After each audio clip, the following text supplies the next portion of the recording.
Good morning, all. So, നമ്മള് Indian ഇക്കോണമിയുടെ second chapter പഠിച്ചുകൊണ്ടിരിക്കുകയായിരുന്നു. ദാറ്റ് ഈസ് 1950 ടു 1990 എന്ന് പറയുന്ന ചാപ്റ്റർ. സോ അതിന്റെ ഫർദർ ആയിട്ടുള്ള കാര്യങ്ങൾ നമുക്ക് നോക്കണം. അപ്പോൾ ഇനി അടുത്ത് നമുക്ക് പഠിക്കാനുള്ളത് അഗ്രികൾച്ചർ, അതായത് ഇൻഡിപെൻഡൻസിന് ശേഷം അഗ്രികൾച്ചറിന്റെ അവസ്ഥ എന്തായിരുന്നു, ഇന്ത്യയിലെ അഗ്രികൾച്ചറിന്റെ അവസ്ഥ എന്തായിരുന്നു എന്നുള്ളതാണ് നമുക്ക് പഠിക്കാനായിട്ടുള്ളത്. അപ്പൊ നമ്മൾ ഓൾറെഡി ചാപ്റ്റർ 1 പഠിച്ചൊരു കാര്യമാണ് ഈ പറയുന്ന ബ്രിട്ടീഷുകാരുള്ള ടൈമിൽ നമ്മുടെ ഇന്ത്യയിലെ അഗ്രികൾച്ചർ സിസ്റ്റം എങ്ങനെയായിരുന്നു എന്നുള്ളത് നമ്മൾ ഡീറ്റെയിൽ ആയിട്ട് പഠിച്ചതാണ്, നമുക്കറിയാം. അതായത് അവിടെ ഈ പറയുന്നത് പോലെ ഇക്വിറ്റിയോ അല്ലെങ്കിൽ എന്താണ് എല്ലാവർക്കും ഒരു തുല്യത അല്ലെ, അഗ്രികൾച്ചർ ഫീൽഡിൽ വർക്ക് ചെയ്യുന്ന ആൾക്കാർക്ക് പോലും അവർക്ക് കിട്ടേണ്ടത് കിട്ടാത്തൊരവസ്ഥയൊക്കെ നമ്മൾ അവിടെ കണ്ടതാണ് അല്ലെ. സോ ഇവിടെ നമ്മൾ പഠിക്കാൻ പോകുന്നത് ഈ ഇൻഡിപെൻഡൻസ് കിട്ടിക്കഴിഞ്ഞപ്പം നമുക്ക് എന്ത് ചെയ്യണം, ഈ പ്രശ്നങ്ങളൊക്കെ തീർച്ചയായിട്ടും അഡ്രസ് ചെയ്യേണ്ടതായിട്ടുണ്ട് അല്ലെ. അപ്പോ ഇന്ത്യ ഇൻഡിപെൻഡന്റ് ആയതിനു ശേഷം നമ്മളുടെ പോളിസികൾ ഉണ്ടാക്കിയ ആൾക്കാർ ആദ്യം മുൻഗണന കൊടുത്തത് എങ്ങനെങ്കിലും അഗ്രികൾച്ചർ സെക്ടർ ബെറ്റർ ആക്കണം എന്നുള്ളതാണ്. അപ്പൊ അതിന് വേണ്ടിയിട്ട് എടുത്ത കാര്യങ്ങളും സംഭവങ്ങളും ഒക്കെ ആയിരിക്കും നമ്മൾ ഈ ഒരു ടോപ്പിക്കിന്റെ കീഴിൽ ഡിസ്കസ് ചെയ്യാൻ പോകുന്നത്. അപ്പൊ ഫസ്റ്റ് ഓഫ് ഓൾ അഗ്രികൾച്ചർ എന്ന് പറയുമ്പോൾ നമുക്ക് ഏറ്റവും ഇമ്പോർട്ടന്റ് ആയിട്ട് ഓർത്തിരിക്കേണ്ട കാര്യം എന്താന്ന് വെച്ചാൽ അത് ലാൻഡ് റിഫോംസിനെ കുറിച്ചിട്ടാണ്. അഗ്രികൾച്ചറിൽ ഏറ്റവും ഇമ്പോർട്ടന്റ് ആയിട്ട് നമുക്കുള്ളത് ലാൻഡ് റിഫോംസിനെ കുറിച്ചിട്ടാണ് നോക്കാനുള്ളത്. ഓക്കെ, ഇത് വളരെ ഇമ്പോർട്ടന്റ് ആയിട്ടുള്ള ഒരു ടോപ്പിക് ആണ്. എക്സാമിന് ഡയറക്റ്റ് ഇവിടെ നിന്ന് നമുക്ക് ക്വസ്റ്റ്യൻ എക്സ്പെക്ട് ചെയ്യാം. ഓക്കെ, അപ്പോ ഇൻഡിപെൻഡൻസ് കിട്ടുന്ന സമയത്ത്, ഇൻഡിപെൻഡൻസ് കിട്ടുന്നതിന് മുമ്പുള്ള കാര്യങ്ങൾ നമ്മൾ പറഞ്ഞതാണ്. ഇൻഡിപെൻഡൻസ് കിട്ടുന്ന സമയത്ത് നമ്മുടെ അഗ്രികൾച്ചർ സെക്ടറിൽ ഭൂരിഭാഗം ലാൻഡ് മോൺ ചെയ്തിരുന്നത് ആരാണെന്ന് ഒരു ക്വസ്റ്റ്യൻ ചോദിച്ചാൽ നിങ്ങൾ പറയണം അത് സെമീന്ദാർസ് ആണ് അല്ലെ. നമ്മൾ കഴിഞ്ഞ ചാപ്റ്ററിൽ തന്നെ പഠിച്ചതാണ്, സെമീന്ദാർസ് ആയിരുന്നു ഭൂരിഭാഗം ഈ ലാൻഡ് കൈവശം വെച്ചിരുന്നത് അല്ലെ. അപ്പൊ അവരെന്താ ചെയ്തോണ്ടിരുന്നത്, അവർ ഈ പറയുന്ന കൾട്ടിവേറ്റേഴ്സിന്റെ കയ്യിൽ നിന്ന് എന്ത് ചെയ്യുന്നു, ടാക്സ് പിരിക്കുന്നു, അത് കൊണ്ടുവന്ന് നമ്മുടെ ബ്രിട്ടീഷുകാർക്ക് കൊടുക്കുന്നു. ഇത് നമുക്ക് അറിയാവുന്ന കാര്യമാണ് അല്ലെ. അതായത് ഇടനിലക്കാരായിട്ട് ഈ സെമീന്ദാർസ് ഉണ്ടായിരുന്നു എന്നുള്ള കാര്യം നമ്മൾ ഡിസ്കസ് ചെയ്തതാണ്. ഓക്കെ, അപ്പോ നിങ്ങൾ തന്നെ ഒന്ന് ആലോചിച്ച് നോക്കുക, നിങ്ങൾക്ക് സ്വന്തമായിട്ട് ഭൂമിയില്ല.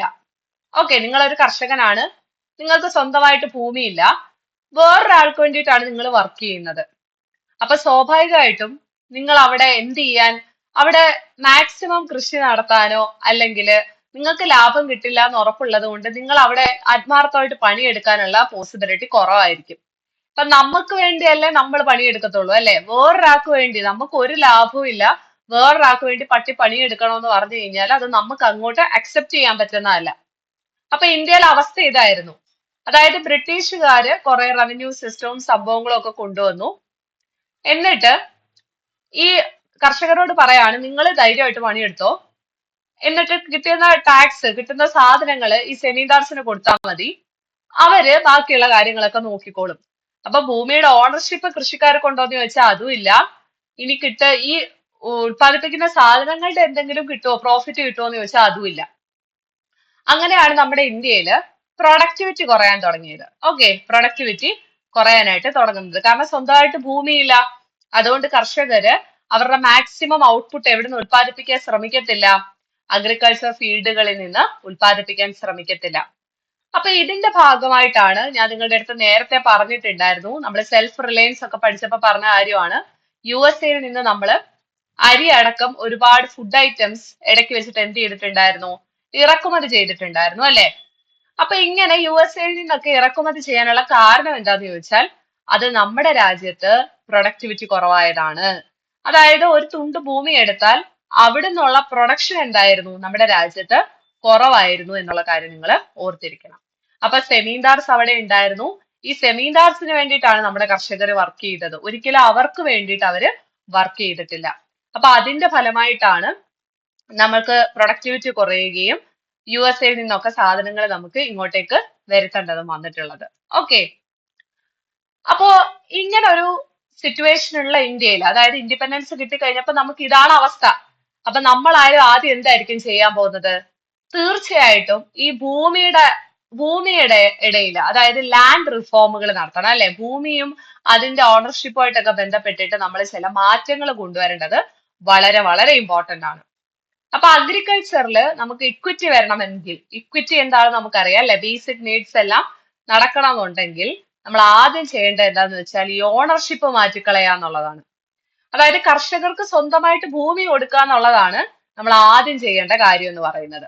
ഓക്കെ, അപ്പൊ ഇൻഡിപെൻഡൻസ് കിട്ടി ഒരു വർഷം കഴിയുമ്പോൾ തന്നെ നമ്മൾ എന്ത് ചെയ്യുന്നുണ്ട്, ഇത്തരത്തിൽ ഇടനിലക്കാരെയൊക്കെ ഒഴിവാക്കി ഈ കർഷകര്, ടില്ലേഴ്സ് എന്ന് ഉദ്ദേശിക്കുന്ന വേറെ ആരെയല്ല, ഫാമേഴ്സിനെയാണ് കേട്ടോ. അവിടെ കൃഷി ചെയ്യുന്ന ആൾക്കാരെയാണ് നമ്മൾ ടില്ലേഴ്സ് എന്ന് പറയുന്നത്. അപ്പൊ ഈ ടില്ലേഴ്സ്, കുടിയാന്മാരെന്നൊക്കെ, ടെനൻസ്, ടില്ലേഴ്സ് അങ്ങനെയൊക്കെ ഉള്ള ടേമുകൾ നമ്മൾ സാധാരണയായിട്ട് ഈ ഒരു ലാൻഡ് റിഫോംസുമായിട്ട് ബന്ധപ്പെട്ട് കേൾക്കും. അപ്പൊ ടില്ലേഴ്സിന് എന്ത് ചെയ്യാണ്, ഈ പറയുന്ന ഭൂമിയുടെ ഓണർഷിപ്പ് കൊടുക്കുന്നതായിട്ട് നമുക്ക് കാണാൻ പറ്റും.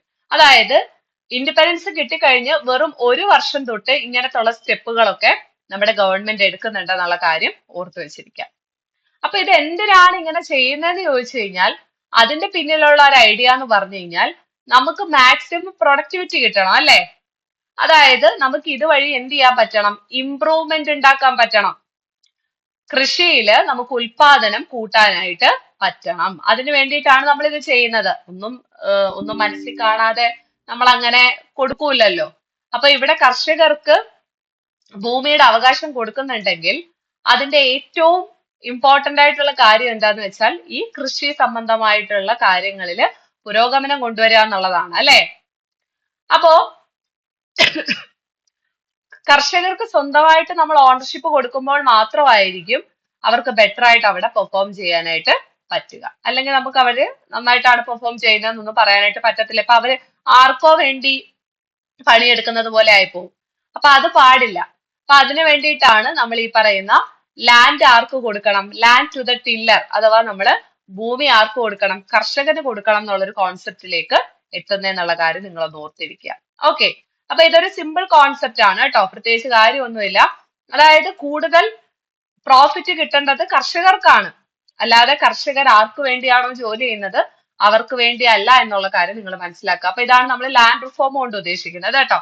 അതായത് കർഷകന് ഭൂമിയില്ല സ്വന്തമായിട്ട്, അപ്പൊ അവർക്ക് ഭൂമി കൊടുക്കുക എന്നുള്ളതാണ് നമ്മൾ ഭൂപരിഷ്കരണങ്ങൾ കൊണ്ട് ഉദ്ദേശിക്കുന്നത്. ഓക്കെ, ഭൂപരിഷ്കരണങ്ങൾ, ഒരുപാട് ഭൂപരിഷ്കാരങ്ങൾ ഈ ഒരു സമയത്ത് വരുന്നുണ്ട്, അപ്പൊ അതുകൊണ്ട് ഉദ്ദേശിക്കുന്നത്. ഓക്കെ, അപ്പോ റഷ്യയിലെ ഒരു സ്റ്റോറി, സോവിയറ്റ് യൂണിയനിൽ പണ്ട് നടന്നിട്ടുള്ള ഒരു കഥയൊക്കെ നിങ്ങളുടെ ടെക്സ്റ്റിൽ ഇതുമായിട്ട് ബന്ധപ്പെട്ട് മെൻഷൻ ചെയ്യുന്നുണ്ട്. അതായത് സോവിയറ്റ് യൂണിയനിലെ പണ്ട് എന്താണ് ഈ ഫ്രൂട്ട്സ് ഒക്കെ എക്സ്പോർട്ട് ചെയ്യുകയൊക്കെ ചെയ്യുമ്പോൾ അവിടുത്തെ കർഷകര് നല്ല ഫ്രൂട്ട്സിന്റെ കൂടെ കൊള്ളാത്ത ഫ്രൂട്ട്സ് കൂടെ വെച്ചിട്ടായിരുന്നു കയറ്റി അയച്ചുകൊണ്ടിരുന്നത്.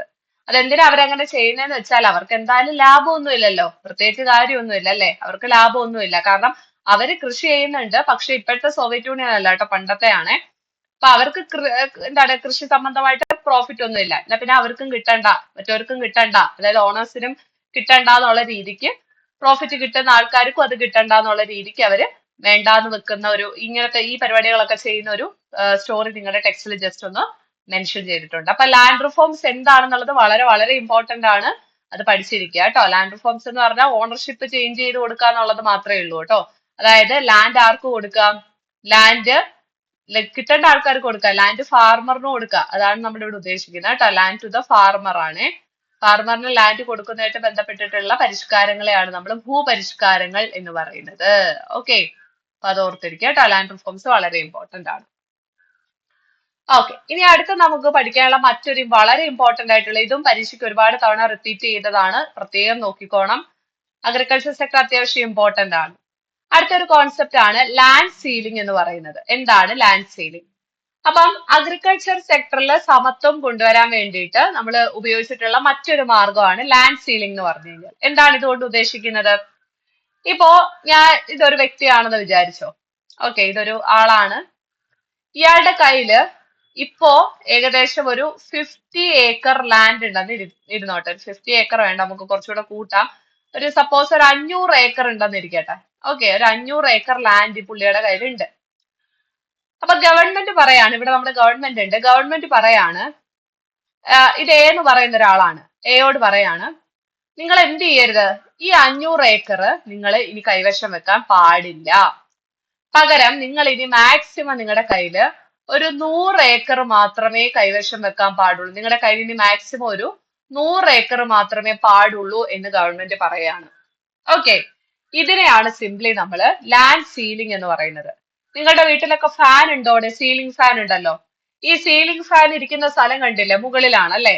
അതിനപ്പുറം, അതിനെ നമ്മൾ സീലിംഗ് എന്ന് വിളിക്കാൻ കാരണം എന്താണ്? അതിനപ്പുറത്തേക്ക് നമുക്കൊരു വീടിന്റെ മുകൾ ഭാഗം ഇല്ല എന്നുള്ളത് വെച്ചിട്ടാണ് നമ്മൾ സീലിംഗ് എന്ന് പറയുന്നത് അല്ലെ? റൂഫ് അല്ല സീലിംഗ് എന്ന് പറയുന്നത്. സീലിംഗ് എന്ന് പറയുമ്പോൾ ആ ഒരു റൂം അവിടെ തീരുകയാണ്, അതിന്റെ ഒരു ലിമിറ്റ് ആണ് അല്ലെ, ഒരു മാക്സിമം ആണ്. അതുപോലെ നമ്മുടെ ഗവൺമെന്റ് പറയാണ്, ഒരു ഇൻഡിവിജ്വലിന് കൈവശം വെക്കാൻ പറ്റുന്ന മാക്സിമം സൈസ് ഓഫ് ലാൻഡ്, ഒരു വ്യക്തിക്ക് കൈവശം വെക്കാൻ പറ്റുന്ന മാക്സിമം സൈസ് ഓഫ് ലാൻഡിനെ വിളിക്കുന്ന പേരാണ് ലാൻഡ് സീലിംഗ് എന്ന് പറയുന്നത്. ഓക്കെ, അപ്പൊ ഇതിന്റെ ഉദ്ദേശം എന്താന്ന് വെച്ചാൽ ഒരുപാട് പേരുടെ കയ്യിൽ ഒരുപാട് ലാൻഡ് ഇരിക്കാതെ അതിനൊരു ലിമിറ്റ് കൊണ്ടുവരാണ് നമ്മള്. ഇപ്പൊ എന്റെ കയ്യിൽ ഒരു 500 ഏക്കർ ഉണ്ട്, എന്റെ അപ്പൂപ്പന്റെ കയ്യിൽ ഒരു 50 ഏക്കർ ഉണ്ട്. അങ്ങനെ ഒരുപാട് പേരുടെ കയ്യിൽ ഒരുപാട് ഭൂമി ഇരിക്കുമ്പോ അത് ചില ആൾക്കാർക്ക് ഭൂമി കിട്ടാത്ത അവസ്ഥ വരും. അപ്പൊ അത് പാടില്ല. പകരം എന്ത് ചെയ്യണം? എല്ലാവർക്കും കിട്ടണ്ടേ? ഭൂമി എല്ലാവർക്കും കിട്ടണം. അതിന് നമ്മള് ആൾക്കാരുടെ കയ്യിലിരിക്കുന്ന ഭൂമിയുടെ അളവ് കുറയ്ക്കുകയാണ്. ഓക്കെ, ഗവൺമെന്റ് പറയാണ്, ഇനി 500 ഏക്കർ കൈവശം വെച്ചിരിക്കുന്നവർ അത് വെക്കാൻ പാടില്ല. നിങ്ങൾ എത്രയും പെട്ടെന്ന് അത് വേറെ എന്താണ് ഈ പറയുന്ന പോലെ ഗവൺമെന്റിന് തരണം. ലാൻഡ് സീലിംഗ് ഉണ്ട്, നിങ്ങൾക്ക് ഒരു മാക്സിമം ലിമിറ്റ് ഉണ്ട്, അതിനപ്പുറത്തേക്ക് നിങ്ങൾ ഭൂമി കൈവശം വെക്കാൻ പാടുള്ളതല്ല എന്ന് നമ്മുടെ ഗവൺമെന്റ് പറയും. അപ്പൊ ഇതിനെയാണ് നമ്മൾ ലാൻഡ് സീലിംഗ് എന്ന് പറയുന്നത്. Okay, to reduce the concentration of land ownership in few hands, അതായത് വളരെ കുറച്ച് ആൾക്കാരുടെ കയ്യിൽ മാത്രം ഭൂമി ഇരിക്കുന്നത് നമുക്ക് ഒഴിവാക്കണം. അപ്പൊ അതിനു വേണ്ടിയിട്ടാണ് നമ്മൾ എന്ത് ചെയ്യുന്നത്? ഈ പറയുന്ന എന്താണ് ലാൻഡ് സീലിംഗ് എന്ന് പറയുന്ന സംഭവത്തിന് ഇമ്പോർട്ടൻസ് കൊടുക്കുന്നത്. ഓക്കെ, അപ്പോ ഇങ്ങനെ ലാൻഡ് സീലിംഗ് വെച്ചപ്പോഴത്തേക്കും നിങ്ങൾ ആ ഒരു വ്യത്യാസം മനസ്സിലാക്കണം. നമ്മുടെ ഇന്ത്യയിൽ ഏകദേശം 200 ലക്ഷത്തോളം കുടിയാന്മാർക്ക്, അതായത് ടെനൻസിനാണ്, അതായത് കർഷകർക്കാണ് ഈ പറയുന്ന ഗവൺമെന്റുമായിട്ട് ഡയറക്റ്റ് കോണ്ടാക്റ്റിൽ വരാൻ പറ്റിയത്. അഥവാ ഇടനിലക്കാരെ ഒഴിവാക്കിയപ്പോഴത്തേക്കും അല്ലെ, ഇടനിലക്കാരെ ഒഴിവാക്കിയപ്പോഴത്തേക്കും കുറെ ടെനൻസിന് അതിന്റെ ഉപയോഗം കിട്ടി, അല്ലെങ്കിൽ അതിന്റെ ഗുണം കിട്ടി എന്നുള്ള കാര്യം നിങ്ങൾ മനസ്സിലാക്കുക. ഓക്കെ, അപ്പൊ ലാൻഡ് സീലിംഗ് എന്താണ് നമ്മൾ പറഞ്ഞു? ഒരാൾക്ക് കൈവശം വെക്കാവുന്ന മാക്സിമം സൈസ് ഓഫ് ലാൻഡിനെയാണ് നമ്മൾ ലാൻഡ് സീലിംഗ് എന്ന് പറയുന്നത്. അപ്പൊ ഒരു പരിധി വരെ ഈ സെമീൻദാർസ് കാരണമുള്ള ബുദ്ധിമുട്ടുകൾ കുറയ്ക്കാനായിട്ട് ഇത് സഹായിച്ചു എന്നുള്ള കാര്യം നിങ്ങൾ മറന്നു പോകരുത്. ഓക്കെ, അപ്പോ അത് ഇമ്പോർട്ടന്റ് ആണ്. അപ്പൊ ഇത് എന്തിനു കാരണമായി? ഇതിന്റെ റിസൾട്ട് എന്താണെന്ന് ചോദിച്ചാൽ, ആൾക്കാരുടെ കയ്യിലേക്ക് ഭൂമി കിട്ടി. അപ്പൊ അവരടുത്ത് എന്തായിരിക്കും ചെയ്യുന്നത്? അവർക്ക് സ്വന്തമായിട്ട് ഭൂമിയില്ലേ? സ്വന്തമായിട്ട് ഭൂമി കിട്ടിയാൽ അവരെന്ത് ചെയ്യും? മാക്സിമം ഔട്ട്പുട്ട് ഉണ്ടാക്കാൻ നോക്കും അല്ലെ? മാക്സിമം പ്രൊഡക്ടിവിറ്റി ഉണ്ടാക്കാൻ നോക്കും. അതുപോലെ നമ്മുടെ അഗ്രികൾച്ചർ വളരാനും തുടങ്ങി എന്നുള്ള കാര്യം നിങ്ങൾ ഓർത്തിരിക്കുക. അപ്പൊ ഔട്ട്പുട്ട് കൂടി, അതുപോലെ നമ്മുടെ അഗ്രികൾച്ചർ വളരാൻ തുടങ്ങി എന്നുള്ള കാര്യം നിങ്ങൾ മറന്നു പോകരുത്. ഓക്കെ, അങ്ങനെയാണെങ്കിൽ എന്റെ അടുത്ത ക്വസ്റ്റ്യൻ, ഇത് കംപ്ലീറ്റ് ആയോ, അല്ലെങ്കിൽ ഇതിന് ദോഷങ്ങളൊന്നും ഉണ്ടായിരുന്നില്ലേ എന്ന് ചോദിച്ചു കഴിഞ്ഞാൽ തീർച്ചയായിട്ടും ഉണ്ടായിരുന്നു. ഇത് അത്രയ്ക്ക് അങ്ങോട്ട് സക്സസ്ഫുൾ ആയില്ല എന്നുള്ള കാര്യം നിങ്ങൾ മനസ്സിലാക്കുക. അത്രയ്ക്ക് അങ്ങോട്ട് സക്സസ്ഫുൾ ആയില്ല എന്നുള്ള കാര്യം മനസ്സിലാക്കുക. ഇനി സക്സസ്ഫുൾ ആയില്ലെങ്കിൽ എന്തുകൊണ്ട് സക്സസ്ഫുൾ ആയില്ല എന്ന് നമുക്ക് മനസ്സിലാക്കണ്ടേ? അതെന്താന്ന് വെച്ചാൽ ചില ഏരിയകളില് ഈ സെമീൻദാർസ്, അതായത് നേരത്തെ സെമീൻദാർസ് ആയിരുന്ന ആൾക്കാർ എന്താ ചെയ്തതെന്ന് വെച്ചാൽ, ഇവര് ചില ലൂഫ് ഹോൾസ് ഉപയോഗിക്കാൻ തുടങ്ങി. അതായത് നിയമത്തിനകത്തൊക്കെ, നമ്മൾ അതിന് കറക്റ്റ് മലയാളം എനിക്ക് ഓർമ്മ കിട്ടുന്നില്ല, അതായത് ചില ഊടുവഴികളൊക്കെ ഉപയോഗിച്ച്, അല്ലെങ്കിൽ ചില ലൂഫ് ഹോൾസ് അല്ലെ, ചില എന്താണ് അത് നമ്മൾ കറക്റ്റ് മലയാളം എനിക്കിപ്പം കിട്ടുന്നില്ല കേട്ടോ. അപ്പം ചില വേണ്ടാത്ത പരിപാടികളൊക്കെ കാണിച്ച് നിയമത്തെയൊക്കെ വളച്ചൊടിക്കാനായിട്ട് തുടങ്ങുകയാണ്. ഓക്കെ, നിയമത്തെ വളച്ചൊടിക്കാൻ ശ്രമിക്കുന്നതായിട്ട് നമുക്ക് കാണാൻ പറ്റും. അപ്പൊ ഇത് ഫുള്ളി സക്സസ്ഫുൾ ആയിരുന്നു എന്ന് ചോദിച്ചാൽ നിങ്ങൾ പറയണം, ഇത് അത്രയ്ക്ക് അങ്ങോട്ട് സക്സസ്ഫുൾ ആയിരുന്നില്ല. അതിന്റെ ഒന്നാമത്തെ കാരണമാണ് നമ്മൾ പറയാൻ പോകുന്നത് ലെജിസ്ലേഷൻ അല്ലെ. ലെജിസ്ലേഷൻ എന്ന് പറയുന്നത് അതിനകത്ത് ഒരുപാട് ഊടുവഴികളൊക്കെ കണ്ടെത്തി, അത് അങ്ങനെയല്ല ഇങ്ങനെയല്ല, അല്ലെങ്കിൽ അതിനകത്തുള്ള കുറച്ച് എന്താണ് പന്തികേടൊക്കെ ചൂണ്ടിക്കാട്ടി അവരെന്ത് ചെയ്തു, ഇത് കോടതിയിലൊക്കെ അവതരിപ്പിച്ച് ഭയങ്കരമായിട്ട് പ്രശ്നമാക്കാൻ തുടങ്ങി എന്നുള്ള കാര്യം നിങ്ങളൊന്ന് മനസ്സിലാക്കിയിരിക്കുക. ഓക്കെ, അപ്പൊ അങ്ങനത്തെ ഇച്ചിരി പ്രശ്നമാവാൻ തുടങ്ങി, അതായത് ഇവര് കോടതികളിലൊക്കെ കൊണ്ടുവന്നിട്ട് ഇത് ചലഞ്ച് ചെയ്യാൻ തുടങ്ങി എന്നുള്ള കാര്യം നിങ്ങളൊന്ന് മനസ്സിലാക്കുക. അപ്പൊ ഇത് കോടതിയിൽ ഇങ്ങനെ കേസായി കിടന്നാൽ നിങ്ങൾക്ക് അറിയാലോ, അത് പിന്നെ എങ്ങും അത് നിയമമാവത്തില്ല അല്ലെ. കുറെ നാള് ഭയങ്കര താമസമായിരിക്കും. അപ്പൊ കോടതിയിലൊക്കെ കിടന്നു കഴിഞ്ഞാൽ പിന്നെ ഭയങ്കര ഡിലേ ആയിരിക്കും അല്ലെ, ഇത് നടപ്പിലാക്കാനൊക്കെ ഭയങ്കര ഡിലേ ആയിരിക്കും. അപ്പൊ അത് അവര് മാക്സിമം യൂട്ടിലൈസ് ചെയ്യാണ്. അപ്പൊ അത്രയും നാള് ഇങ്ങനെ കേസ് ഇങ്ങനെ കിടന്ന് ഓടുമ്പോ അവർക്ക് എന്ത് ചെയ്യാം, ആ സമയം കൊണ്ട് വേറെ ആരുടെങ്കിലും പേരിലൊക്കെ മാറ്റിക്കൂടെ? ഇപ്പൊ എന്റെ കയ്യിൽ ഒരു 500 കോടി അല്ലെ സോറി 500 ഏക്കറിന്റെ ഭൂമിയുണ്ട്. അപ്പൊ ഇത് ഞാൻ കൊണ്ടൊരു കേസ് കൊടുത്തിരിക്കുകയാണ്. ഇത് ഇവരിങ്ങനെ എന്റെ ഭൂമി ഇങ്ങനെ കൈവശപ്പെടുത്താൻ ശ്രമിച്ചു എന്നൊക്കെ പറഞ്ഞ് ഒരു കേസ് കൊടുത്താല് ആ കേസ് നടക്കുന്ന സമയം കൊണ്ട് എനിക്ക് എന്ത് ചെയ്യാൻ പറ്റും? എന്റെ ഭൂമി വേറെ എന്റെ ഏതെങ്കിലും ക്ലോസ് റിലേറ്റീവ് എന്റെ മക്കളുടെ പേരിലോ അല്ലെങ്കിൽ എന്റെ ഹസ്ബൻഡിന്റെ പേരിലോ അല്ലെങ്കിൽ എന്റെ ബന്ധുക്കളുടെ ആരുടെങ്കിലും പേരില് എനിക്ക് എന്ത് ചെയ്യാൻ പറ്റും? അത് മാറ്റിവെക്കാൻ പറ്റുമല്ലോ. അപ്പൊ അങ്ങനെ നമുക്ക് നിയമത്തിൽ നിന്ന് രക്ഷപ്പെടാൻ പറ്റും. അപ്പൊ ഇങ്ങനത്തെ കുറച്ച് ലൂപ്പ് ഹോളുകള് ഈ ഒരു സന്ദർഭത്തിൽ പലരും ഉപയോഗിച്ചു എന്നുള്ള കാര്യം നിങ്ങളൊന്ന് ഓർത്തിരിക്കുക. ഓക്കെ, ഈവൻ ഭൂമി കൊടുത്ത ആൾക്കാരെ വരെ അവിടുന്ന് ഒഴിപ്പിച്ചിട്ട് ഈ ലാൻഡ് ഓണേഴ്സ് സ്വന്തമായിട്ട് ഭൂമിയിൽ കൃഷി ചെയ്യാൻ തുടങ്ങിയ അവസ്ഥ വരെ നമുക്ക് കാണാൻ പറ്റും. അതായത് ഓൾറെഡി ഒരു കുടിയാൻ ഉണ്ടായിരുന്നു, ഒരു ടെനന്റ് ഉണ്ടായിരുന്നു, ഒരു കർഷകൻ ഉണ്ടായിരുന്നു. അപ്പൊ ആ കർഷകനെ അയാൾക്ക് ഭൂമി കൊടുത്തു. ഗവൺമെന്റ് ഒക്കെ നേരിട്ട് അയാൾക്ക് ഭൂമി കൊടുത്തു. പക്ഷെ ആ ഭൂമിയിൽ നിന്നും ഈ ഓണർ അയാളെ ഇറക്കി വിട്ടിട്ട് എന്ത് ചെയ്യാണ്? അവിടെ കയറി കൃഷി ചെയ്യുന്ന സെൽഫ് കൾട്ടിവേറ്റേഴ്സ് ആയിട്ട് മാറുന്ന സിറ്റുവേഷൻ നമുക്ക് കാണാൻ പറ്റും. അപ്പൊ ഇതെല്ലാം ലാൻഡ് റിഫോംസിന്റെ പോരായ്മകളാണ് കേട്ടോ. ഒന്നുകൂടെ ഞാൻ പറയും. അപ്പൊ ലാൻഡ് റിഫോംസിന്റെ പോരായ്മകളായിട്ട് പറഞ്ഞ മറ്റൊരു കാര്യമാണ് അവിടുത്തെ, അതായത് അവിടെ ഉണ്ടായിരുന്ന കുടിയാന്മാരെ, അവിടെ കർഷകരെ ഇറക്കി വിട്ടിട്ട് അവിടെ അവർ സ്വന്തമായിട്ട് കൃഷി ചെയ്യാൻ തുടങ്ങി എന്നുള്ള കാര്യം ഓർത്തു വെച്ചിരിക്കുക. ഓക്കെ, അപ്പൊ അങ്ങനത്തെ ഒരു പ്രശ്നമുണ്ട്. അപ്പം ഇനി എന്താണ്? പാവത്തുങ്ങളായിട്ടുള്ള, അതായത് വളരെ പുവർ ബാക്ക്ഗ്രൗണ്ടിൽ നിന്ന് വരുന്ന ആൾക്കാരെയൊക്കെ ഇത് വളരെ മോശമായിട്ട് തന്നെ എന്ത് ചെയ്യുന്നുണ്ട്? ഈ പറയുന്ന ലാൻഡ് റിഫോംസ് ബാധിക്കുന്നുണ്ട്. അവർക്ക് അതുകൊണ്ട് പ്രത്യേകിച്ച് ഗുണങ്ങളൊന്നും തന്നെ കിട്ടാത്ത അവസ്ഥ വരുന്നുണ്ട്. അതായത് ഈ അഗ്രികൾച്ചർ ലേബേഴ്സിൽ തന്നെ വളരെ പാവത്തുങ്ങളായിട്ടുള്ള ആൾക്കാരുണ്ടല്ലോ, അവരെയൊക്കെ ഇത് വളരെ മോശമായിട്ടാണ്, അല്ലെങ്കിൽ അവർക്ക് ഒന്നും ഇതുകൊണ്ട് വലിയ ഗുണം ഉണ്ടായില്ല എന്നുള്ള കാര്യം നിങ്ങളൊന്ന് ഓർത്തിരിക്കുക കേട്ടോ. അവരൊന്നും ഒരുപാട് ഇതിൽ നിന്ന് എന്ത് ചെയ്തില്ല, അവർക്കൊന്നും ബെനിഫിറ്റ് ഉണ്ടായില്ല എന്നുള്ള കാര്യം മറ്റൊരു പ്രശ്നമായിട്ട് നമുക്ക് പറയാൻ പറ്റുന്നതാണ്. ഓക്കെ, അപ്പൊ ഇതെല്ലാം അതിന്റെ പ്രോബ്ലംസ് ആണ് കേട്ടോ. അപ്പൊ ഇതാണ്. ഇനി മറ്റൊരു കാര്യം എന്ന് പറഞ്ഞു കഴിഞ്ഞാൽ ഇതുപോലെ തന്നെയാണ് ലാൻഡ് സീലിംഗിന്റെ അവസ്ഥ. നമ്മൾ ലാൻഡ് സീലിംഗ് പഠിച്ചില്ലേ? ഈ ലാൻഡ് സീലിംഗും ലാൻഡ് റിഫോംസിന്റെ ഒക്കെ പ്രശ്നങ്ങൾ ഇത് തന്നെയാണ്. ലാൻഡ് സീലിംഗിലും ഇതുപോലെ തന്നെ നമുക്ക് ബുദ്ധിമുട്ടുകൾ ഉണ്ടായിരുന്നു എന്നുള്ള കാര്യം നിങ്ങളൊന്ന് ഓർത്തിരിക്കുക കേട്ടോ. ലാൻഡ് സീലിംഗിലും ഇതുപോലെ നമുക്ക് പല ബുദ്ധിമുട്ടുകളും നേരിടേണ്ടതായിട്ട് വന്നിട്ടുണ്ടെന്നുള്ള കാര്യം നിങ്ങൾ ഓർത്തിരിക്കുക. ഓക്കെ, അപ്പോ എന്താണ്, ഭൂമി കൈവശപ്പെടുത്താൻ വേണ്ടിയിട്ട് പറ്റാവുന്ന എല്ലാ രീതികളും ഈ ലാൻഡ് ഓണേഴ്സ് ചെയ്തിട്ടുണ്ട് എന്നുള്ളത് മറ്റൊരു സത്യമാണ്. അവര് മാക്സിമം, അതായത് ഈ ഭൂമി മറ്റൊരാൾക്ക് കൊടുക്കാതിരിക്കാൻ വേണ്ടിയിട്ടുള്ള നമ്മൾ പറയത്തില്ലേ 18 അടവും നോക്കി എന്നുള്ളത്. അപ്പൊ അങ്ങനെ എല്ലാ രീതിയിലും അവര് ശ്രമിച്ചിട്ടുണ്ട്. അപ്പൊ ഇവിടെ ഇത് സക്സസ്ഫുൾ ആയിട്ട് നടത്തിയ 2 സംസ്ഥാനങ്ങളുണ്ട്. അതിന്റെ പേര് ഇമ്പോർട്ടന്റ് ആണ്. ഒന്ന് നമ്മുടെ കേരളമാണ്, രണ്ടാമത്തത് വെസ്റ്റ് ബംഗാൾ ആണ്. ഓക്കെ, അതായത് മിക്കവാറും നമ്മുടെ രാജ്യത്ത്, നമ്മുടെ സംസ്ഥാനത്തൊക്കെ ഇത്രയും പേർക്ക് സ്വന്തമായിട്ട് ഭൂമി വരാനുള്ള ഒരു കാരണമായിട്ട് നമ്മൾ പറയുന്നത് ലാൻഡ് റിഫോംസ് ആണ്. അതായത് ലാൻഡ് റിഫോംസ് ഇവിടെ ഉള്ളത് കൊണ്ടാണ് കേരളം, വെസ്റ്റ് ബംഗാൾ പോലത്തുള്ള സ്ഥലങ്ങളിലൊക്കെ ആൾക്കാരുടെ കയ്യിൽ ഇൻഡിവിജ്വൽ വൈസിൽ ഇത്രയും ഭൂമിയുള്ളത്. അപ്പോ ഈ ലാൻഡ് റിഫോംസ് സക്സസ്ഫുൾ ആയ 2 സംസ്ഥാനങ്ങളാണ്. ഒന്ന് നമ്മുടെ കേരളവും രണ്ടാമത്തത് വെസ്റ്റ് ബംഗാൾ എന്ന് പറയുന്നത്. ഓക്കെ, പക്ഷേ ബാക്കിയുള്ള സ്റ്റേറ്റുകൾ ഇത് കൊണ്ടുവന്നില്ലേ എന്ന് ചോദിച്ചു കഴിഞ്ഞാൽ ബാക്കിയുള്ള സ്റ്റേറ്റുകൾ ഒന്നും ഇത് അത്ര അങ്ങോട്ട് സക്സസ്ഫുൾ ആയില്ല. അല്ലെങ്കിൽ അവരെന്ത് ചെയ്തു? ഇതിനോട് അത്രയ്ക്ക് അങ്ങോട്ടൊരു ആത്മാർത്ഥത കാണിച്ചില്ല എന്ന് വേണമെങ്കിൽ നമുക്ക് പറയാം. ഓക്കെ, അവിടെ ഇപ്പം നിങ്ങൾ നോർത്തിലേക്കൊക്കെ പോവാണെന്നുണ്ടെങ്കിലേ അവിടെ ഇപ്പോഴും ഈ പറയുന്നത് പോലെ എന്താണ്, ഫുള്ള് സ്ഥലവും കീഴടക്കി വെച്ചിരിക്കുന്നത് ചില നമ്പർ ഓഫ് ആൾക്കാർ, വളരെ ഫ്യൂ ഹാൻഡ്സിന്റെ കയ്യിലായിരിക്കും, വളരെ കുറച്ച് ആൾക്കാരുടെ കയ്യിലായിരിക്കും കൂടുതൽ ഭൂമി ഉള്ളത്. നിങ്ങൾ നോർത്ത് ഇന്ത്യയിലോട്ടൊക്കെ പോയിട്ടുണ്ടെങ്കിൽ നിങ്ങൾക്ക് അറിയാൻ പറ്റുമായിരിക്കും. അപ്പോ പക്ഷെ കേരളം, വെസ്റ്റ് ബംഗാൾ പോലത്തുള്ള സ്ഥലങ്ങളിൽ നോക്കിയാൽ നമുക്ക് റിച്ച് പുവറും ഒക്കെ ഉണ്ടെങ്കിലും മിക്കവാറും എല്ലാ ആൾക്കാർക്കും അറ്റ്ലീസ്റ്റ് ഒരു 5 സെന്റ് ഭൂമിയെങ്കിലും ഉണ്ടായിരിക്കും.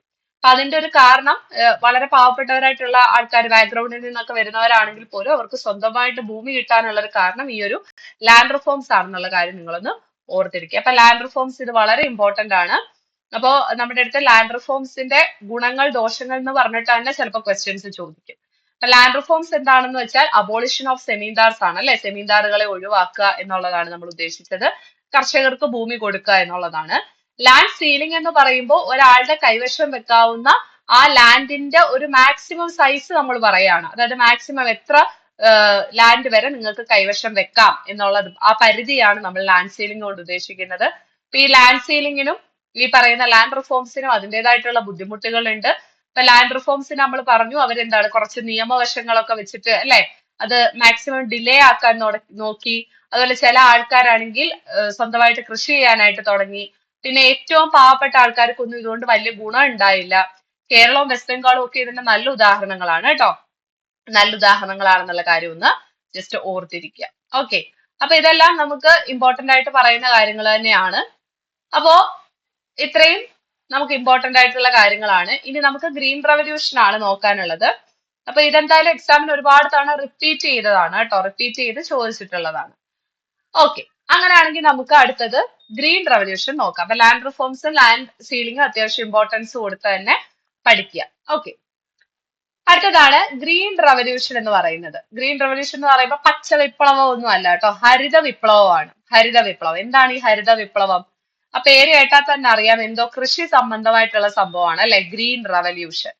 ഓക്കെ, അപ്പോ നിങ്ങൾക്കറിയാം പ്രീ കൊളോണിയൽ, അതായത് പ്രീ ഇൻഡിപെൻഡൻസ് പീരീഡ്, അതായത് ഇൻഡിപെൻഡൻസ് കിട്ടുന്നതിന് മുമ്പ് നമ്മൾ പറഞ്ഞതാണ് ഏകദേശം 85% ആൾക്കാർ, 75 അവിടെ നിൽക്കട്ടെ, ഏകദേശം 85% ആൾക്കാര് ഡയറക്ട്ലി ഓർ ഇൻഡയറക്ട്ലി നമ്മുടെ നമ്മുടെ കൃഷി സംബന്ധമായിട്ടുള്ള കാര്യങ്ങളിൽ ഇടപെട്ടിട്ടുണ്ട് അല്ലെ, ഡയറക്ട്ലി ഓർ ഇൻഡയറക്ട്ലി ഇടപെട്ടിട്ടുണ്ടെന്ന് നമ്മൾ പഠിച്ചതാണ് അല്ലെ. പക്ഷേ നമുക്ക് ഇൻഡിപെൻഡൻസ് കിട്ടുന്ന സമയത്ത് നമ്മുടെ ഇന്ത്യയിൽ ഏകദേശം 75% ആൾക്കാരും അഗ്രികൾച്ചറിലാണ് ഡിപ്പെൻഡ് ചെയ്തെന്നുള്ള കാര്യം നിങ്ങൾ ഓർത്ത് വെച്ചിരിക്കുക. ഓക്കെ, അഗ്രികൾച്ചറിലാണ് നമ്മൾ പഠിച്ചായിരുന്നു. 75% അഗ്രികൾച്ചർ, പിന്നെ 15-20% സർവീസ് സെക്ടറിൽ, ബാക്കി ഒരു 10% മാനുഫാക്ചറിങ് സെക്ടറിൽ നിന്നൊക്കെ നമ്മൾ പഠിച്ചതാണ്. അപ്പൊ എന്റെ ചോദ്യം, 75% ആൾക്കാരും അഗ്രികൾച്ചർ സെക്ടറിനെ ബേസ് ചെയ്തിട്ടാണ് ഉണ്ടായിരുന്നതെന്ന് നമ്മൾ പറഞ്ഞു. പക്ഷെ ഇവിടെ പ്രൊഡക്ടിവിറ്റി ഉണ്ടായിരുന്നോടെ, അതായത് നമുക്ക് കൂടുതൽ ഉൽപ്പാദിപ്പിക്കാനായിട്ട്, കൂടുതൽ എഫിഷ്യന്റ് ആയിട്ട് ഉൽപ്പാദിപ്പിക്കാനായിട്ട് സാധിച്ചിരുന്നില്ല. നമ്മുടെ പ്രൊഡക്ടിവിറ്റി എന്ന് പറയുന്നത് ഭയങ്കര കുറവായിരുന്നു. ലോ എന്ന് പറഞ്ഞാലും പറ്റില്ല, വെരി ലോ ആയിരുന്നു അല്ലെ. കാരണം എന്തായിരിക്കും? നമുക്കിവിടെ പ്രൊഡക്ടിവിറ്റി കുറയാനുള്ള കാരണം എന്തായിരിക്കും? തീർച്ചയായിട്ടും നമ്മൾ ഈ ട്രഡീഷണൽ ആയിട്ടുള്ള പരമ്പരാഗതമായിട്ട് ഉപയോഗിച്ചുകൊണ്ടിരുന്ന മറ്റേ കലപ്പയും അല്ലെ, അങ്ങനത്തെ ഉള്ള സാധനങ്ങളൊക്കെ വെച്ചിട്ടാണ് ഉൽപ്പാദിപ്പിച്ചുകൊണ്ടിരുന്നത് സാധനങ്ങൾ. അതേസമയം നമുക്ക് എന്താണ് ആവശ്യത്തിന് വേണ്ട ഇതിന് വേണ്ടിയിട്ടുള്ള മെഷീനുകളോ സംഭവങ്ങളോ ഇങ്ങനത്തെ ഉള്ള കാര്യങ്ങളോ ഒന്നും അവൈലബിൾ അല്ല. അപ്പോ യൂസ് ഓഫ് ഓൾഡ് ടെക്നോളജി അല്ലെ, അതായത് പണ്ട് തൊട്ടേ ഉപയോഗിക്കുന്ന മെഷീൻസ് ഉപയോഗിച്ചിട്ടാണ് ഇപ്പോഴും നമ്മൾ കൃഷി ചെയ്യുന്നത്. അതുപോലെ തന്നെ ആവശ്യത്തിൽ കൂടുതൽ എന്തില്ല, നമുക്ക് ഇൻഫ്രാസ്ട്രക്ചർ, അടിസ്ഥാന സൗകര്യങ്ങളൊന്നും തന്നെ ഇല്ല. അതായത് ഈ പറയുന്ന പോലെ ഫെർട്ടിലൈസേഴ്സോ അല്ലെങ്കിൽ കെമിക്കൽസോ അല്ലെങ്കിൽ ഇറിഗേഷൻ ഫെസിലിറ്റികളോ ഇങ്ങനെ ഇതൊന്നും ഇല്ല. അപ്പൊ ഇതൊക്കെയാണ് നമുക്ക് ഈ പ്രൊഡക്ടിവിറ്റി കുറയാനായിട്ടുള്ള കാരണങ്ങളായിട്ട് പറയുന്നത്. പക്ഷെ ഇന്ത്യ കൂടുതലും എന്തിനെ ബേസ് ചെയ്തിട്ടായിരുന്നു? ഇന്ത്യ കൂടുതലും അഗ്രികൾച്ചർ, 75% ആൾക്കാരും ഡിപ്പെൻഡ് ചെയ്തിരുന്നത് എവിടെയാണ്? ഈ പറയുന്ന അഗ്രികൾച്ചറിലാണ്. ഇനി നമ്മുടെ അഗ്രികൾച്ചർ ചെയ്യുന്നത് എന്തിന്റെ ബേസിസിലാ? മൺസൂണിന്റെ ബേസിസിലാ. എന്തുവാണ് മൺസൂൺ എന്ന് പറഞ്ഞാല്? മൺസൂൺ എന്ന് പറഞ്ഞു കഴിഞ്ഞാൽ നമുക്കറിയാം അല്ലെ, മഴയാണ്, മൺസൂൺ മഴയാണ് അല്ലെ. അപ്പൊ ഈ ജൂൺ ഒരു മെയ് ഒക്കെ പകുതിയായിട്ട് തുടങ്ങുന്ന നമ്മുടെ ഇടവപ്പാതി എന്ന് പറയുന്ന ആ ഒരു മഴ സീസൺ ഉണ്ട്. അതിനെ നമ്മൾ സൗത്ത് വെസ്റ്റ് മൺസൂൺ എന്ന് പറയും. അതുപോലെ നോർത്ത് ഈസ്റ്റ് മൺസൂൺ ഉണ്ട് അല്ലെ, ഒരു ഒക്ടോബർ, ഒരു നവംബർ, സെപ്റ്റംബർ ആ ഒരു ടൈമിൽ പെയ്യുന്ന നമ്മുടെ നോർത്ത് ഈസ്റ്റ് മൺസൂണും ഉണ്ട്. അപ്പൊ ഈ ഒരു മഴക്കാലത്തെ ബേസ് ചെയ്തിട്ടാണ് നമ്മുടെ ഇന്ത്യയിലെ അഗ്രികൾച്ചർ പോകുന്നത്. അതായത് ഇന്ത്യയിലെ കാര്യങ്ങളൊക്കെ കൃഷി ചെയ്യുന്നത് എന്തിന്റെ ബേസിസിലാണെന്ന് ചോദിച്ചാൽ on the basis of monsoon ആണ് കേട്ടോ, മൺസൂണിന്റെ ബേസിസിലാണ് ചെയ്യുന്നത്. അപ്പൊ നിങ്ങൾ തന്നെ ഒന്ന് ആലോചിച്ച് നോക്കിയേ, ഒരു വട്ടം നമുക്ക് ഇച്ചിരി ഒന്ന് മഴ കുറഞ്ഞു കഴിഞ്ഞാൽ നമ്മുടെ കൃഷി അതോടെ എന്ത് ചെയ്യും? പൂട്ടി പോവേണ്ടി വരും അല്ലെ. ഇപ്പൊ നല്ല കൃഷി ചെയ്തുകൊണ്ടിരിക്കുന്ന ഒരാളുടെ ആ ഒരു ഏരിയയിൽ അന്ന് മഴക്കാലം കുറവാണെന്നുണ്ടെങ്കിൽ അയാൾക്ക് കൃഷി നിർത്തി വേറെ ഏതെങ്കിലും പണിക്ക് പോവേണ്ടി വരും, അല്ലെങ്കിൽ അയാളുടെ കൃഷി നശിച്ചു പോകും അല്ലെ. അപ്പോ ഇതെന്തുകൊണ്ടാ സംഭവിക്കുന്നതെന്ന് ചോദിച്ചാൽ അവർക്ക് കറക്റ്റ് ആയിട്ടുള്ള ഇറിഗേഷൻ ഫെസിലിറ്റികളൊന്നും ഇല്ലാത്തതുകൊണ്ടാ. അല്ലാതെ അവർക്ക് വെള്ളമില്ലെന്നേ. വെള്ളം ഉണ്ടെങ്കിലല്ലേ കൃഷി ചെയ്യാൻ പറ്റുള്ളൂ. അപ്പൊ അവർക്ക് മഴ മാത്രം നോക്കിയിരുന്നു കഴിഞ്ഞാൽ മഴ ഒരു ദിവസം കിട്ടിയില്ലെങ്കിൽ എന്ത് ചെയ്യും? അവർക്ക് ഈ കൃഷി നഷ്ടത്തിലായി പോവും. അപ്പം പ്രോപ്പർ ആയിട്ടുള്ള ഇറിഗേഷൻ ഫെസിലിറ്റീസ്, ഈ പറയുന്നത് പോലെ പമ്പുകളോ അല്ലെങ്കിൽ വെള്ളം കിട്ടുന്ന മറ്റ് സംവിധാനങ്ങളോ ഒന്നും അവിടെ ഇല്ല. അപ്പൊ അത് തീർച്ചയായിട്ടും അവർ എന്ത് ചെയ്യുന്നുണ്ട്? മോശമായിട്ട് അഫക്ട് ചെയ്യുന്നുണ്ട് അല്ലെ. അപ്പോ ഈ ഒരു പ്രശ്നം നമ്മുടെ ഇന്ത്യയിൽ നീണ്ടു നിന്നപ്പോഴാണ് നമ്മൾ ഈ ഒരു ഗ്രീൻ റെവല്യൂഷൻ എന്ന് പറയുന്ന ആ ഒരു ഹരിത വിപ്ലവം എന്ന് പറയുന്ന ആ ഒരു ഇനിഷ്യേറ്റീവ് എടുക്കുന്നതെന്നുള്ള കാര്യം ഓർത്തു വെച്ചിരിക്കുക. അപ്പൊ നമ്മുടെ ഇന്ത്യയിൽ 75% ആൾക്കാരും അഗ്രികൾച്ചറിലാണ് ഉണ്ടായിരുന്നത്. ആ അഗ്രികൾച്ചർ മൺസൂണിനെ ബേസ് ചെയ്തിട്ടായിരുന്നു എന്നുള്ള കാര്യം നിങ്ങൾ ആദ്യം തന്നെ ഓർത്തിരിക്കുക. അപ്പൊ ഇവിടെ എങ്ങനെയായിരുന്നു പ്രൊഡക്ടിവിറ്റി ഒക്കെ നല്ല കുറവായിരുന്നു. പഴയ ടെക്നോളജി ഒക്കെയാണ് നമ്മൾ യൂസ് ചെയ്തുകൊണ്ടിരുന്നത്. അടിസ്ഥാന സൗകര്യങ്ങൾ ഒന്നും തന്നെ ഉണ്ടായിരുന്നില്ല.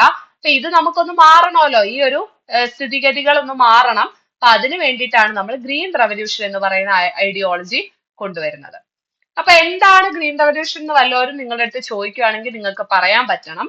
അപ്പൊ അതിനു വേണ്ടി ഞാനിവിടെ എഴുതി വെച്ചിരിക്കുകയാണ്, നമ്മുടെ സാധനങ്ങൾ, അതായത് ഭക്ഷ്യ സാമഗ്രികൾ അല്ലെ, ഫുഡ് ഗ്രെയിൻസ്, ഭക്ഷ്യധാന്യങ്ങളുടെ ഉൽപാദനം വൻതോതിൽ കൂടിയതിനെയാണ് നമ്മൾ എന്തെന്ന് പറയുന്നത്, ഈ പറയുന്ന ഗ്രീൻ റവല്യൂഷൻ എന്ന് പറയുന്നത്. ഇപ്പൊ സാധനങ്ങൾ, അതായത് നമ്മൾ ഈ കഴിക്കുന്ന ഫുഡ് ഐറ്റംസ് അല്ലെ, നമ്മുടെ ഭക്ഷ്യധാന്യങ്ങൾ ഉണ്ടല്ലോ, ഇപ്പൊ ഗോതമ്പ്, നെല്ല്, ഇങ്ങനത്തുള്ള സാധനങ്ങളൊക്കെ വൻതോതിൽ കൃഷി ചെയ്യാൻ തുടങ്ങി, അതിന്റെ ഉൽപാദനം കൂടി. അതിനെയാണ് നമ്മൾ എന്തെന്ന് പറയുന്നത്, ഗ്രീൻ റവല്യൂഷൻ എന്ന് പറയുന്നത്. അപ്പൊ നിങ്ങൾ തന്നെ ഒന്ന് ആലോചിച്ചാൽ, വെറുതെ ഇരുന്നാൽ ഇപ്പൊ പഴയ ആ ഉപയോഗിച്ചുകൊണ്ടിരുന്ന സാധനങ്ങളൊക്കെ വെച്ച് തന്നെ നമ്മൾ കൃഷി നടത്തിയാൽ നമുക്ക് ഇതിന്റെ ഉൽപാദനം കൂട്ടാൻ പറ്റുമോ? പറ്റത്തില്ല, ഉറപ്പായിട്ടും പറ്റത്തില്ല അല്ലെ. അപ്പൊ നമ്മൾ ഇവിടെ ചില പൊടിക്കൈകളൊക്കെ ഉപയോഗിച്ചിട്ടാണ് ഈ പ്രൊഡക്ഷൻ കൂട്ടിയിട്ടുള്ളത്. അപ്പൊ അതിനകത്ത് ഫസ്റ്റ് നിങ്ങൾ ഇതിങ്ങനെ തന്നെ പഠിച്ചു വെക്കണം കേട്ടോ. HYV seeds, HYV seeds, HYV സീഡ്സിന്റെ ഫുൾ ഫോം ഓർത്തിരിക്കുക, high yielding varieties of seeds.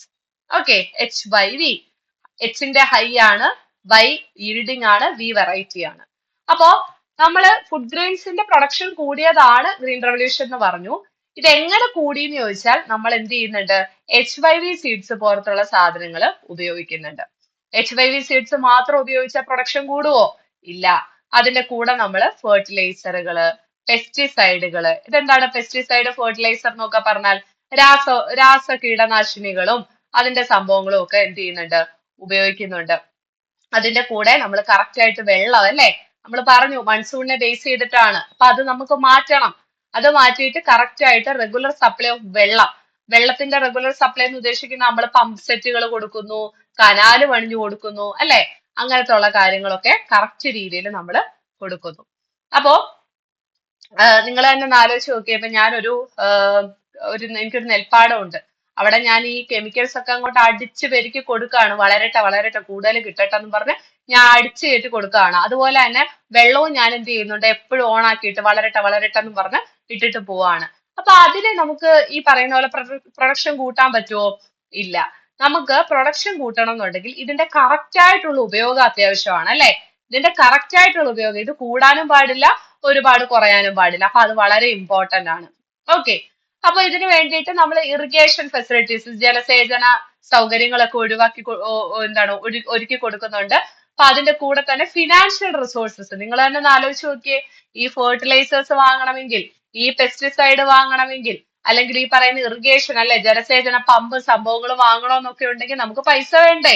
അപ്പൊ അതിനുള്ള ഫിനാൻഷ്യൽ റിസോഴ്സുകളും എന്ത് ചെയ്യുന്നുണ്ട്, കർഷകർക്ക് കൊടുക്കുന്നുണ്ട്. അപ്പൊ ഇതിനെയാണ് നമ്മൾ സിംപിളി എന്തെന്ന് പറയുന്നത്, ഗ്രീൻ റവല്യൂഷൻ എന്ന് പറയുന്നത്. അപ്പൊ നിങ്ങളുടെ അടുത്ത് ഗ്രീൻ റവല്യൂഷൻ എന്താണെന്ന് ചോദിക്കുവാണെങ്കിൽ നിങ്ങൾക്ക് സിമ്പിൾ ഇതാണ്ട് ഈ ഇത്രയും സാധനം നിങ്ങൾക്ക് എഴുതി വെക്കാം കേട്ടോ. ഇത് അതിന്റെ ഗുണങ്ങളും എല്ലാം കൂടെ ചേർത്ത് നമ്മൾ പറയുന്നതാണ്. എന്തൊക്കെയാണ് ഗ്രീൻ റവല്യൂഷനിൽ വരുന്നതെന്നുള്ള കാര്യങ്ങളാണ് നമ്മൾ ഇവിടെ ഡിസ്കസ് ചെയ്യുന്നത്. ഓക്കെ, അപ്പോ എന്താണ് പ്രൊഡക്ഷൻ കൂടുകയാണ്, HYV സീഡ്സും ഫെർട്ടിലൈസേഴ്സും വാട്ടർ സപ്ലൈ ഒക്കെ ഉപയോഗിച്ച് നമ്മൾ എന്ത് ചെയ്യുന്നുണ്ട്, അതിന്റെ കൂടെ പണവും കൊടുക്കുന്നുണ്ട് അല്ലെ. അപ്പൊ ഇങ്ങനെയെല്ലാം നമ്മൾ ഈ പറയുന്ന ധാന്യങ്ങളുടെ ആ ഒരു പ്രൊഡക്ഷൻ കൂട്ടുന്നതിനെയാണ് എന്തെന്ന് പറയുന്നത്, ഗ്രീൻ റവല്യൂഷൻ എന്ന് പറയുന്നത്. Okay, green revolution. അപ്പൊ ഇതിന്റെ ഭാഗമായിട്ട് എന്തുണ്ടായി, എന്നിട്ട് എന്തായി എന്നൊക്കെ നമ്മൾ ചോദിക്കത്തില്ലേ. അപ്പൊ എന്തുണ്ടായി ഇതിന്റെ ഭാഗമായിട്ടെന്ന് ചോദിച്ചാൽ, നമ്മുടെ ഗ്രീൻ റവല്യൂഷന്റെ ആദ്യ ഘട്ടം എടുക്കുവാണെങ്കിൽ, സത്യം പറഞ്ഞു കഴിഞ്ഞാൽ ഗ്രീൻ റവല്യൂഷൻ തുടങ്ങുന്നത് ഒരു മൂന്നാമത്തെ 5 ഇയർ പ്ലാന്റെ സമയത്താണ് കേട്ടോ. 3rd 5 ഇയർ പ്ലാന്റെ സമയത്താണ് നമ്മൾ ഈ പറയുന്ന ഈ എന്താണ് ഗ്രീൻ റവല്യൂഷൻ സ്റ്റാർട്ട് ചെയ്യുന്നത്. അപ്പൊ ആ ഒരു ടൈം പീരീഡ് ഏകദേശം ഒരു 1960-70 ആ ഒരു കാലയളവിനിടയിലാണ്. അപ്പോ ഈ ഒരു സമയത്ത് എന്ത് ചെയ്യുന്നുണ്ട്, നമ്മുടെ HYV സീഡ്സിന്റെ ഉപയോഗം, അതായത് ഹൈ yielding വെറൈറ്റീസ് ഓഫ് സീഡ്സിന്റെ ഉപയോഗം വളരെ കുറച്ച് സംസ്ഥാനങ്ങളിലേക്ക് മാത്രം ഒതുങ്ങി പോകുന്നതായിട്ട് നമുക്ക് കാണാൻ പറ്റും. അതായത് പഞ്ചാബ്, ആന്ധ്രാപ്രദേശ്, അതുപോലെ തന്നെ തമിഴ്നാട്. ഈ സ്ഥലങ്ങൾക്ക് ഇപ്പോഴും എന്തെങ്കിലും പ്രത്യേകതകളുണ്ടോ? നിങ്ങൾ ഈ ഗ്രീൻ റവല്യൂഷൻ പഠിച്ചത് വെച്ച് ജസ്റ്റ് ഒന്ന് കണക്ട് ചെയ്ത് നോക്കിക്കഴിഞ്ഞാൽ നിങ്ങൾക്ക് കിട്ടും. ഈ സ്ഥലങ്ങൾ, അതായത് പഞ്ചാബ്, ആന്ധ്ര, തമിഴ്നാട് പോലത്തുള്ള സ്ഥലങ്ങളിലൊക്കെയാണ് ഇപ്പോഴും നമുക്ക് കൃഷി കൂടുതലായിട്ട് കാണാൻ പറ്റുന്നത് അല്ലെ. അപ്പൊ പഞ്ചാബ് എന്ന് പറയുന്നത് വീറ്റ് കൂടുതലായിട്ട് പ്രൊഡ്യൂസ് ചെയ്യുന്നതായിട്ട് നമുക്കറിയാം. ആന്ധ്രയാണെന്നുണ്ടെങ്കിൽ കൂടുതലായിട്ട് ഈ പറയുന്ന എന്താണ് റൈസ് പ്രൊഡ്യൂസ് ചെയ്യുന്നുണ്ട്. തമിഴ്നാടാണെന്നുണ്ടെങ്കിൽ പച്ചക്കറിയും മറ്റു സാധനങ്ങളും ഒക്കെ നമ്മുടെ കേരളത്തിലൊക്കെ വരുന്നത് തമിഴ്നാട്ടിൽ നിന്നാണെന്നൊക്കെ നമുക്കറിയാം. അപ്പൊ ഈ ആദ്യഘട്ടത്തിൽ, അതായത് ഗ്രീൻ റവല്യൂഷന്റെ ആദ്യഘട്ടത്തിൽ 1960കളുടെ ഒരു മിഡിൽ തൊട്ട് 1970കളുടെ മിഡിൽ വരെയാണ്. അപ്പൊ ആ ഒരു സമയത്ത് ഈ സംസ്ഥാനങ്ങൾക്ക് കൂടുതലായിട്ട് ഒരു എഡ്ജ് കിട്ടുന്നുണ്ട് കേട്ടോ. അല്ലെങ്കിൽ ഇവര് കൂടുതലായിട്ട് അതിൽ നിന്ന് ബെനിഫിറ്റ് ചെയ്യുന്നുണ്ട് എന്നുള്ള കാര്യം ഒന്ന് ഓർത്തിരിക്കുക.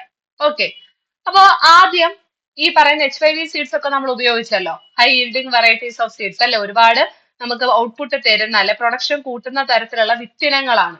ഇപ്പൊ തന്നെ നിങ്ങൾ ഈ കടകളിലൊക്കെ ചെന്ന് കഴിഞ്ഞാൽ നമുക്ക് പെട്ടെന്ന്, അതായത് ഇത്രയൊക്കെ ആയിരിക്കുമ്പോ തന്നെ കായ പിടിക്കുന്ന ചില ചെടികളും വിത്തുകളും അല്ലെ ഒക്കെ കിട്ടും. അപ്പൊ അതുപോലെയുള്ള വിത്തിനങ്ങളെയാണ് നമ്മൾ ഈ ഹൈ yielding വെറൈറ്റീസ് എന്ന് പറയുന്നത്. അപ്പൊ ഹൈ yielding വെറൈറ്റി സീഡുകൾ കൂടുതലും ആദ്യ കാലത്തൊക്കെ അത് ഹെൽപ്പ് ചെയ്തത് വീറ്റിനെ ആണെന്നുള്ള കാര്യം നിങ്ങളൊന്ന് ഓർത്ത് വെച്ചിരിക്കുക. അതായത് വീറ്റ് പ്രൊഡ്യൂസ് ചെയ്യുന്ന സംസ്ഥാനങ്ങളെയാണ്, അല്ലെ അങ്ങനത്തുള്ള ഏരിയകളെയാണ് ഈ പറയുന്ന ഗ്രീൻ റവല്യൂഷൻ ആദ്യം ഹെൽപ്പ് ചെയ്യുന്നത്. ഓക്കെ, ആദ്യം അങ്ങനത്തുള്ള ഏരിയകളാണ് കൂടുതലായിട്ടും വളർന്നു വരുന്നതായിട്ട് നമുക്ക് കാണാൻ പറ്റുന്നത്. എന്നാൽ ഇതിന്റെ ഒരു രണ്ടാം ഘട്ടത്തിലേക്ക് പോകുമ്പോൾ, അപ്പൊ ആദ്യ ഘട്ടത്തില് പഞ്ചാബ്, ആന്ധ്ര, തമിഴ്നാട് പോലത്തുള്ള സംസ്ഥാനങ്ങളാണ്. എന്നാൽ 1970കളുടെ മിഡ് തൊട്ട് 1980കൾ വരെ എടുക്കുമ്പോൾ HYV ടെക്നോളജി കൂടുതൽ സ്ഥലങ്ങളിലേക്ക് വ്യാപിക്കുന്നതായിട്ട് നമുക്ക് കാണാൻ പറ്റും. ഓക്കെ, കൂടുതൽ സ്ഥലങ്ങളിലേക്ക് ഈ പറയുന്ന HYV എന്ത് ചെയ്യുന്ന, ഈ പറയുന്ന ഗ്രീൻ റവല്യൂഷൻ വ്യാപിക്കുന്നതായിട്ട് നമുക്ക് കാണാൻ പറ്റും എന്നുള്ള കാര്യം നിങ്ങളൊന്ന് ഓർത്തിരിക്കുക. ഓക്കെ, അപ്പൊ കൂടുതൽ സ്ഥലങ്ങളിലേക്ക് എന്ത് ചെയ്യുന്നുണ്ട്, ഇതിന്റെ ആ ഒരു എന്താണ് ഇതിന്റെ പ്രശസ്തി എത്തുന്നുണ്ടെന്നുള്ള കാര്യം ഓർത്തിരിക്കുക. അപ്പോ ഈ ഗ്രീൻ റവല്യൂഷൻ കാരണമാണ് നമ്മുടെ ഇന്ത്യക്ക് സെൽഫ് സഫിഷ്യൻസി അറ്റൈൻ ചെയ്യാൻ പറ്റിയത് കേട്ടോ. അപ്പൊ ഇത് കാരണമാണ്, ഇല്ലെങ്കിൽ പ്രൊഡക്ഷൻ ഇല്ലാതെ നമ്മുടെ ഇന്ത്യ എന്ത് ചെയ്തേനെ, അമേരിക്കയുടെ ദാക്ഷിണ്യത്തിൽ അങ്ങനെ കഴിയേണ്ടി വന്നേനെ അല്ലെ. അതായത് എപ്പോഴും അമേരിക്കയുടെ അടുത്ത് ഇച്ചിരി എന്താ ഗോതമ്പ് തരുമോ, ഇച്ചിരി നെല്ല് തരുമോ എന്ന് ചോദിച്ചുകൊണ്ട് നടക്കേണ്ടി വന്നേനെ. പക്ഷെ അത് മാറാൻ, ആ ഒരു അവസ്ഥ മാറാൻ, ഇന്ത്യയെ സെൽഫ് സഫിഷ്യന്റ് ആക്കാൻ അല്ലെ, അതായത് സ്വയം പര്യാപ്തമാക്കാൻ ഹെൽപ്പ് ചെയ്ത് എന്താണെന്ന് ചോദിച്ചാൽ അത് തീർച്ചയായിട്ടും എന്താണ്, ഈ ഗ്രീൻ റവല്യൂഷൻ ആണ്. ഇത് ഗ്രീൻ റവല്യൂഷന്റെ ഒരു മെറിറ്റ് ആണ് കേട്ടോ. ഇതിന്റെ മെറിറ്റ്സും ഡിമെറിറ്റ്സും ഞാൻ അല്ലാതെ ക്വസ്റ്റ്യൻ ആയിട്ട് കൊടുത്തിട്ടുണ്ട് റിവിഷനിൽ. അപ്പോ ഇതിന്റെ മെറിറ്റ്സ് ഓരോന്നായിട്ട് നോക്കി വെച്ചിരിക്കുക. സെൽഫ് സഫിഷ്യൻസി കൂടി അല്ലെ, ഇന്ത്യക്ക് ഇനി എന്ത് ചെയ്യണ്ട, അമേരിക്കയുടെ കയ്യിൽ നിന്ന് സാധനങ്ങൾ വാങ്ങണ്ട അല്ലെ, സന്തോഷമായി. ഇപ്പൊ സന്തോഷമായി, ഇനി നമുക്ക് ആരുടെയും മുന്നിൽ കുമ്പിടേണ്ട കാര്യമില്ല. ഓക്കെ, അപ്പൊ ഇത്രയും കിടക്കട്ടെ. അപ്പൊ ഇതാണ് നമ്മുടെ ഗ്രീൻ റവല്യൂഷനുമായിട്ട് ബന്ധപ്പെട്ട കാര്യം. അപ്പൊ നമ്മൾ ഡിസ്കസ് ചെയ്തത് ലാൻഡ് റിഫോംസ്, അതുപോലെ എന്താണ് ലാൻഡ് സീലിംഗ്, അതുപോലെ ഗ്രീൻ റവല്യൂഷൻ വളരെ ഇമ്പോർട്ടന്റ് ആണ് കേട്ടോ. എത്ര ഇമ്പോർട്ടന്റ് ആണെന്ന് പറഞ്ഞാലും മതിയാവില്ല, അത്രയും ഇമ്പോർട്ടന്റ് ആണ്. അപ്പൊ നന്നായിട്ട് നോക്കി വെച്ചേക്കുക കേട്ടോ, നന്നായിട്ട് നോക്കി വെച്ചിരിക്കുക. ഇതിന്റെ ഈ പറയുന്നത് പോലെ മെറിറ്റ്സ് ഓരോന്നോരോന്നായിട്ട് നമ്മൾ പറയും. അപ്പോ കൂടുതൽ മനസ്സിലാവും. അപ്പൊ ഇത്രയും മനസ്സിലായെന്ന് വിചാരിക്കുന്നു. Thank you so much.